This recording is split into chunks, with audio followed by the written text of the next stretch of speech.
পেঁয়াজ দিয়ে লঙ্কা দিয়ে। তো এটা একটু অন্যরকমভাবে বানাবো। এটা এখানে আমি মুসুর ডালটা পেস্ট করে নিয়েছি, আর হচ্ছে তোমার কিছুটা গোটা গোটা রেখে দিয়েছি। এখানে আদা না, এটা হচ্ছে তোমার আলু গ্রেট করা, কাঁচা লঙ্কা কুচি, পেঁয়াজ কুচি, তারপর হচ্ছে তোমার একটা ডিম দিয়েছি, নুন দিয়েছি, সুজি দিয়েছি। এই দিয়ে এটা একটুখানি আমি মেখে নিই ভালো করে, বেশ মুচমুচে হবে সুজি দেওয়ার জন্য। এটা মেখে নিলাম এটা। আর এখানে হচ্ছে তেল গরম হয়ে গেছে, এবার ভাজবো। মেখে নিই, চলো। আচ্ছা, আজকে আমি জল ভাত দিয়ে খাবো।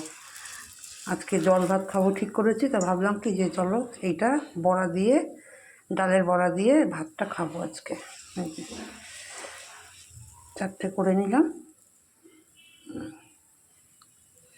বড়াগুলো একদম লাল লাল করে ভেজে নিলাম, তুলে ফেলি এবার। খুব মুচমুচে হয়েছে, দেখেই মনে হচ্ছে। আমি একটু টেস্ট করে দেখি। আহা, এখানে কটা আবার ভাজছি, এগুলো রয়েছে। দারুণ দারুণ লাগবে জল ভাতের সাথে, ডাল ভাতের সাথে।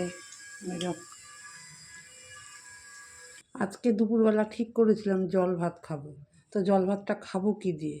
তারপরে ভাবলাম কি চলো একটা স্পেশালভাবে আমি ডালের বড়া বানাই। তো যেই ভাবা সেই কাজ, বানিয়ে নিলাম একটা ডালের বড়া স্পেশাল করে।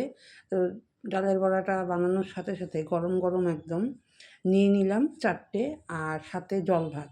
তো আজকে দুপুরের খাওয়াটা একদম তৃপ্তি সহকারে খেয়ে নিলাম, লাঞ্চটা শেষ করলাম।